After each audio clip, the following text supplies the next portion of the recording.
Estamos casi a un mes de que pues reconozcamos y nuevamente recordemos esa semana, que es una semana muy importante, ¿verdad? Para los cristianos, para todos los que creemos en Jesús, los que creemos en Dios, ¿verdad? La semana más importante para cada uno de nosotros, y que vamos a estar hablando de la manera que Él quiere que nosotros nos preparemos, ¿verdad? ¿Cómo está el mundo, verdad? ¿Cómo toman ellos esta semana muy importante, verdad?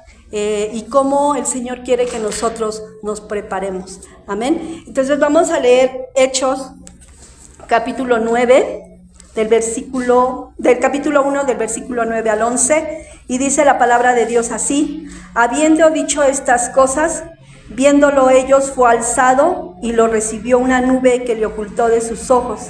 Y estando ellos con los ojos puestos en el cielo, entre tanto que él se iba, he aquí se pusieron junto a ellos dos varones con vestiduras blancas, los cuales también les dijeron: varones Galileos, ¿por qué estáis mirando al cielo?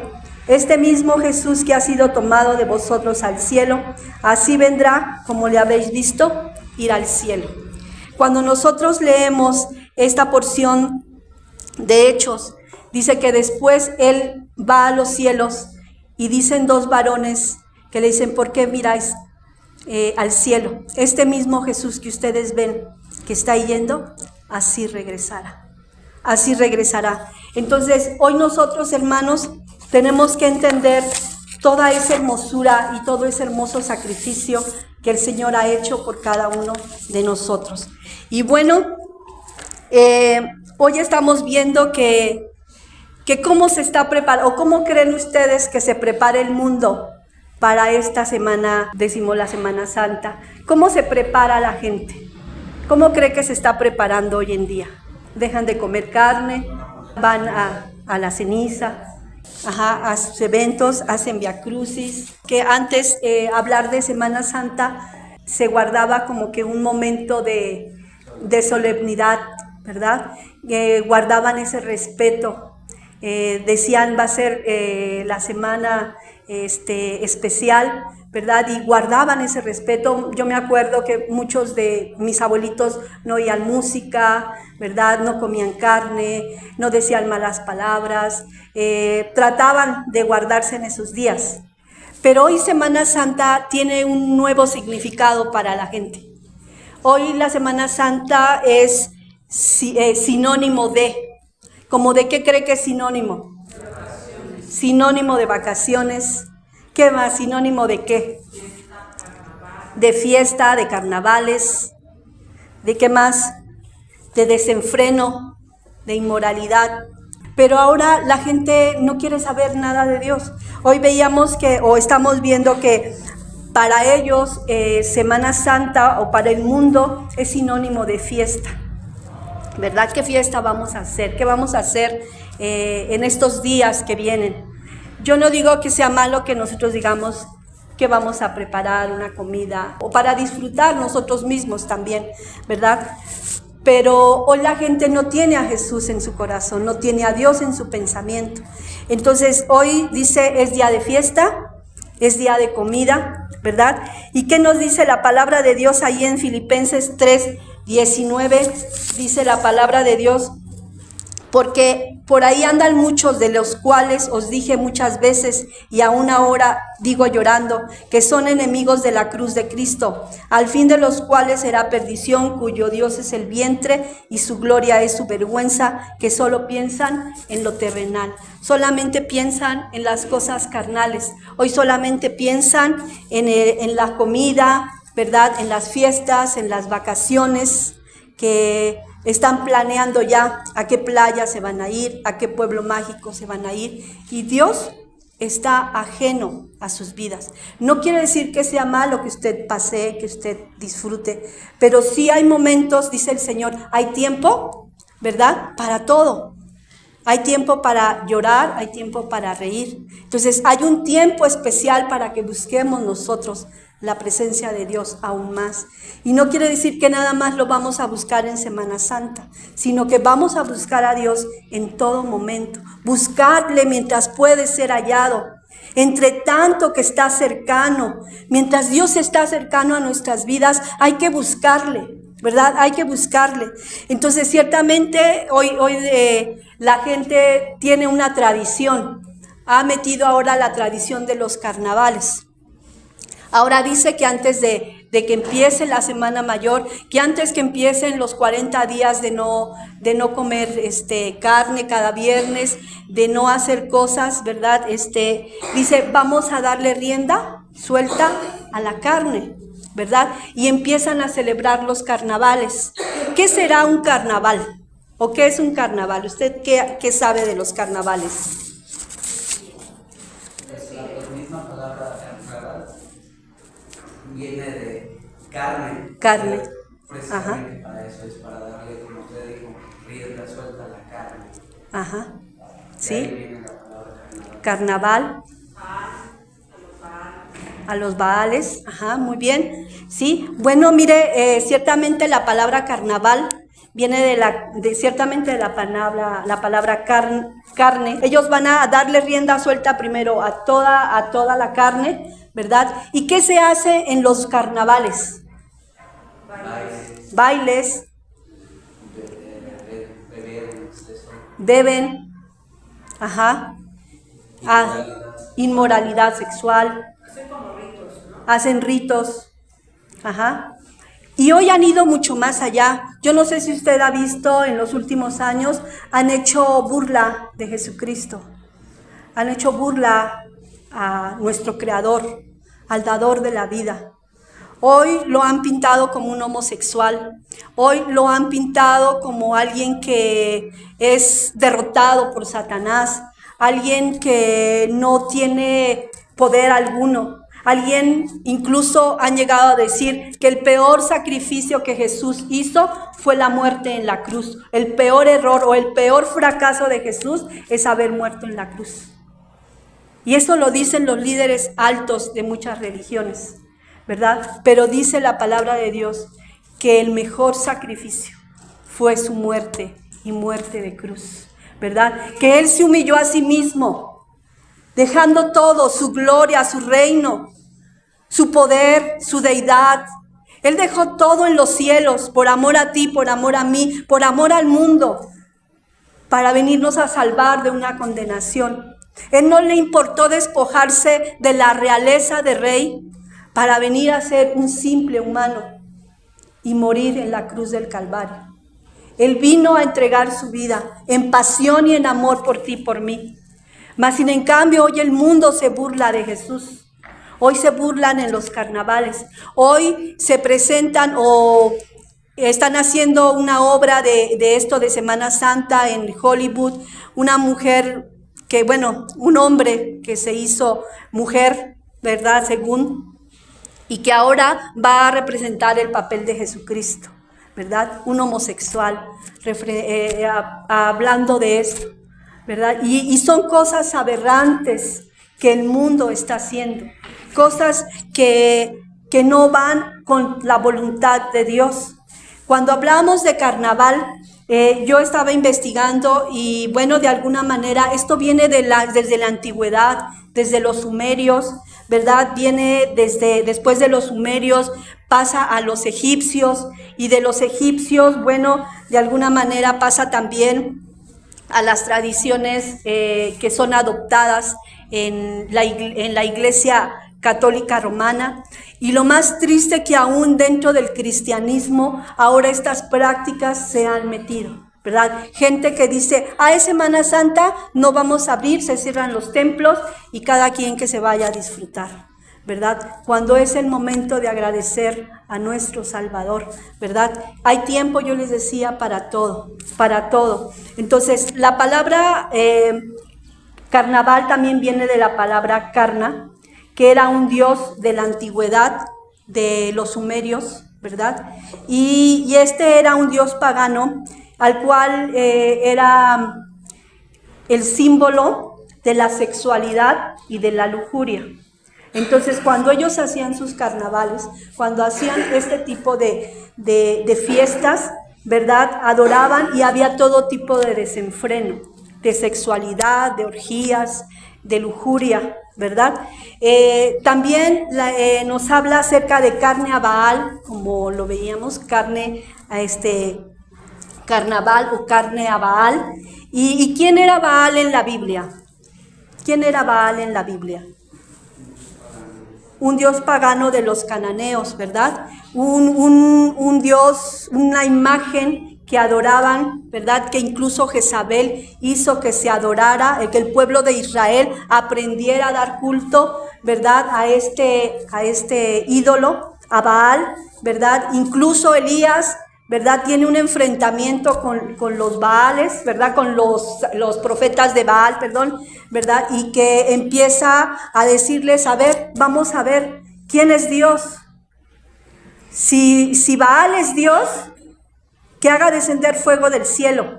Y yo voy a orar al Dios Todopoderoso, que descienda fuego. Y el que haga descender fuego, ese es Dios, y a ese serviremos. Y dice que los profetas de Baal se latigueaban, se cortaban, gritaban, danzaban alrededor de ese sacrificio y no hubo respuesta. Mas sin en cambio, cuando Elías le dice empieza a preparar su sacrificio, su holocausto, moja, ¿verdad? Aún todavía esa madera, esa leña, moja lo que iban a ofrecer. Y le dice al Señor, Señor, muéstrale a este pueblo que tú eres Dios y que yo soy tu siervo. Y descendió fuego del cielo. Y entonces empezaron a decir, Jehová es Dios, Jehová es Dios, porque nosotros podemos ver que Dios es real, porque responde a tus peticiones, porque Dios responde a tus necesidades, porque Dios lo puedes sentir a través de la alabanza, porque tú puedes sentir a Dios y reconoces que Él es Dios. Mas sin en cambio, la palabra Baal es mencionada en Segunda de Reyes, capítulo 1, 2 al 6, si alguien le quiere dar lectura, por favor. Segunda de Reyes 1, capítulo 1, versículo del 2 al 6, ahí es mencionado Baal y vamos a ver qué significa la palabra Baal.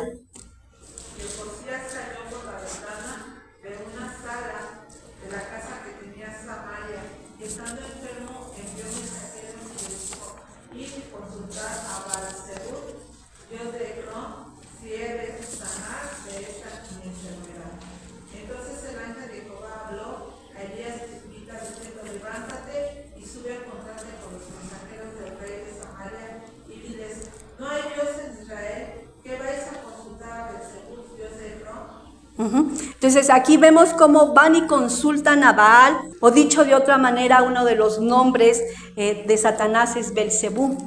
Es Belcebú. Cuando nosotros asociamos todo lo que se hace en el carnaval y de dónde proviene la palabra carnaval, la gente que lo está haciendo está adorando a Satanás. De alguna manera no está adorando a Dios, no se está preparando para adorar a Dios, sino se está preparando para adorar a Satanás y para adorar a sus demonios. Porque estos carnavales están llenos de lujuria, están llenos de inmoralidad. Ellos adoran también al dios Baco y este es el dios del vino. En esos carnavales lo que no falta es el vino.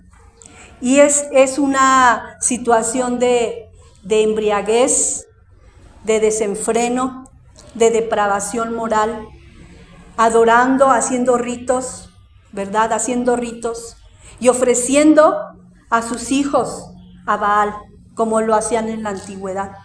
Y Dios no quería que el pueblo de Dios se mezclara con esas tradiciones, ¿verdad? Esto es de la manera en que el mundo se empieza a preparar, empezando con carnavales, ¿verdad? Dándole rienda suelta a su vida para después decir, vamos a entregarnos a Dios aparentemente. Porque dice que el mundo, hermanos, le conoce de oídos, pero su corazón está lejos de Él, porque sus mandatos no quieren hacer. sino que ellos viven en las manifestaciones de la carne. Y dice, manifiestas son las obras de la carne: adulterios, fornicaciones, lascivias, borracheras, embriagueces, ¿verdad? Todo este tipo de cosas que a Dios no le agrada son las cosas que el mundo está practicando.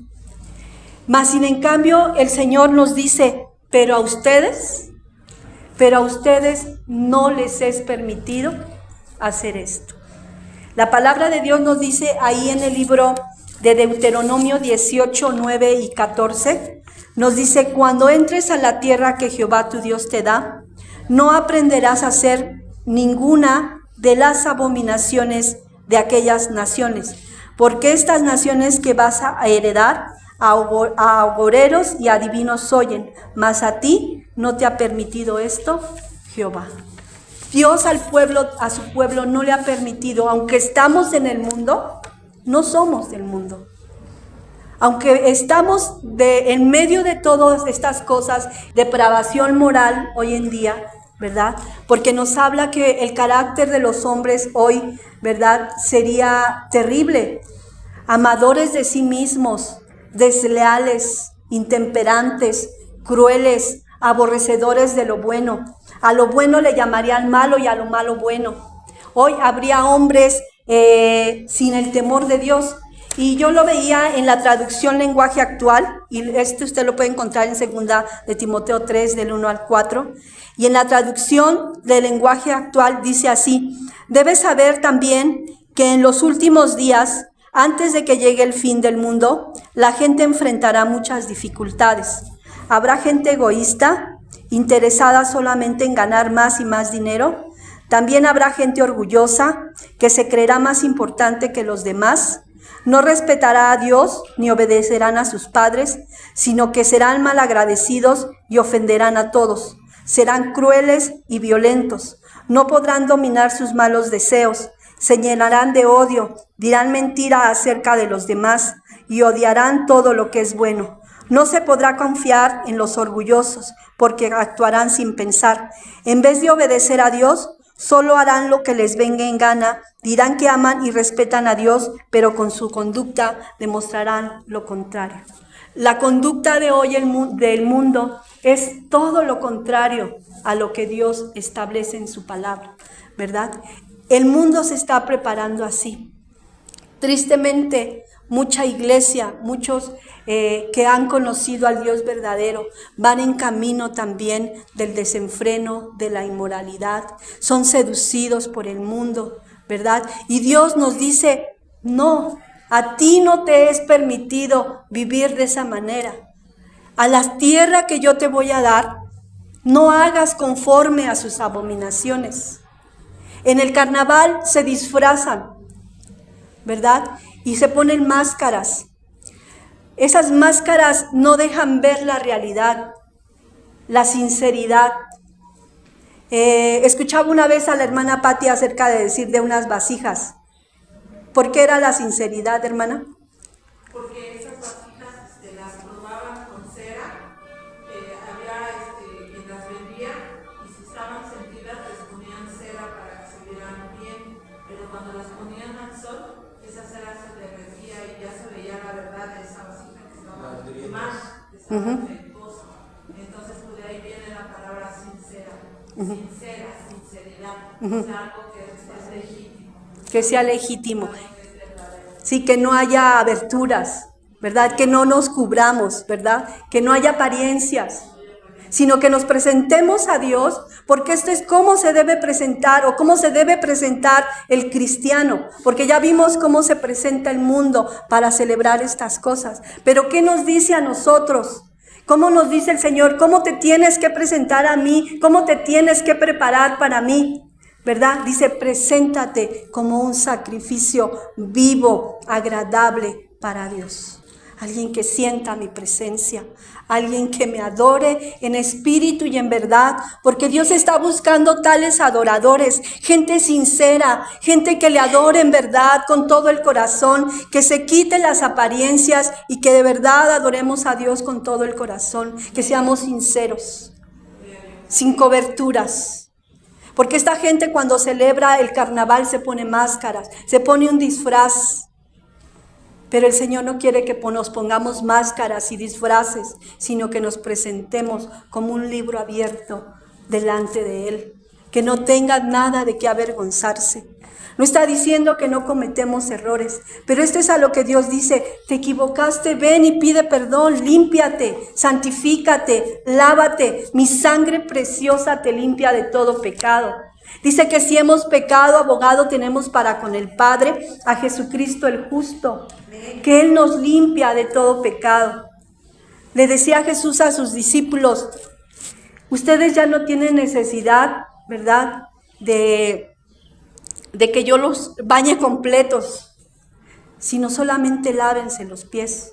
Un acto que vamos a celebrar en Semana Santa, el lavatorio de pies, el tomar la Santa Cena, ¿verdad? El lavarse los pies. Y le dice Pedro: ¿tú no me lavarás a mí? Porque él reconocía quién era Dios. Le decía: tú no me vas a lavar a mí, ¿cómo tú me vas a lavar a mí los pies? Y le dice Jesús a Pedro con ese amor: si yo no te lavare, Pedro, no tendrás parte conmigo. Y Pedro le dice: entonces lávame todo, desde la cabeza hasta los pies. Si eso me va a evitar que yo no tenga parte contigo, necesito ser lavado por ti.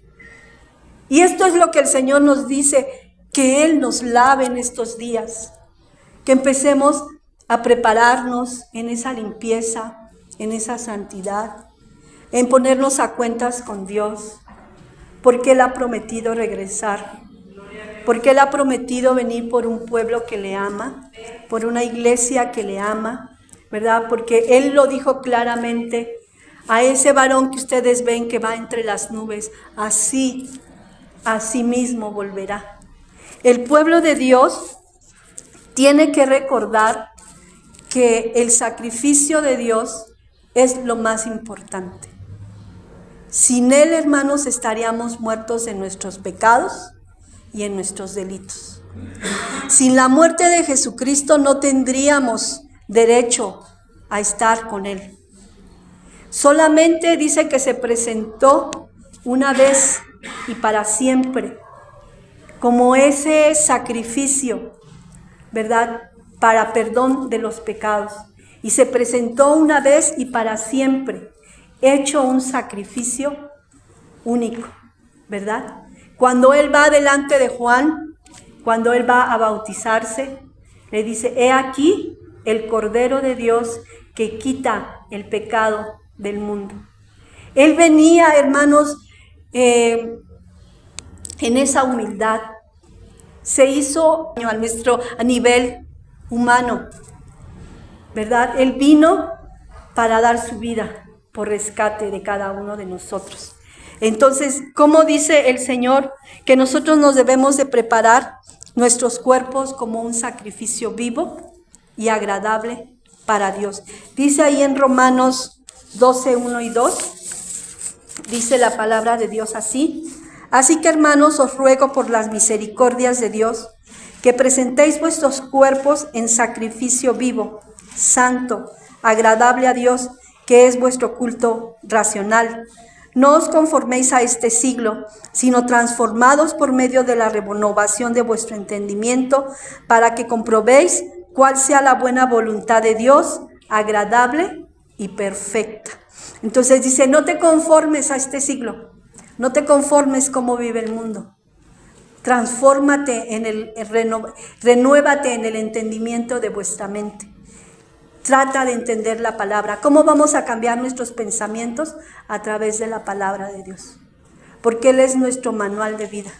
Porque Él es nuestra vida, para que nosotros podamos presentarnos como un sacrificio vivo, agradable a Dios. Dice en la traducción lenguaje actual lo que yo les acabo de leer en Romanos 12, 1 al 2.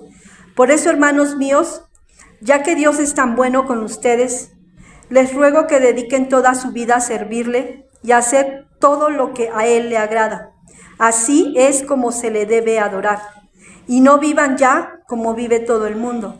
Al contrario, cambien de manera de ser y de pensar. Así podrán saber qué es lo que Dios quiere, es decir, todo lo que es bueno, agradable y perfecto. Entonces, ¿Dios ha sido bueno con usted? ¿Dios ha sido bueno conmigo? Sí, ha sido bueno. Él ha sido bueno. Y Él nos dice entonces, preséntate como un sacrificio vivo, agradable para Él, ¿verdad? Y nos dice el Señor en su palabra, nos dice, párense en las sendas antiguas, vuélvanse, párense en los caminos y miren, allá está el mundo y esta es la senda antigua. Mediten bien en los caminos y anden por las sendas. Pregunten por los caminos que nos llevan a la verdad de Dios. Hoy en día, hermanos, estamos viviendo los últimos tiempos. El mundo está en sus deleites y pasiones, ¿verdad? En la vanagloria de la vida, en los deleites que Él quiere sentir. Pero dice el Señor a ti no te es permitido. Tú eres un pueblo santo, un pueblo que fue adquirido por la sangre de Dios. Somos un pueblo adquirido por Él para anunciar las virtudes de aquel que nos ha llamado de las tinieblas a su luz admirable, ¿verdad? Somos un pueblo real sacerdocio, linaje escogido, un pueblo, ¿verdad?, que es santo para Él porque Él es santo. Entonces, en estos días vamos a estar hablando del ministerio de Jesús y es el momento de pensar, ¿quiero seguir en las sendas antiguas, en las sendas del mundo o quiero regresarme a las sendas antiguas? Dice, párense en los caminos y pregunten cuál es el camino. Y el camino es Jesús. Él es el camino, Él es la verdad y Él es la vida. Y nadie va a ir al Padre si no es a través de Jesucristo.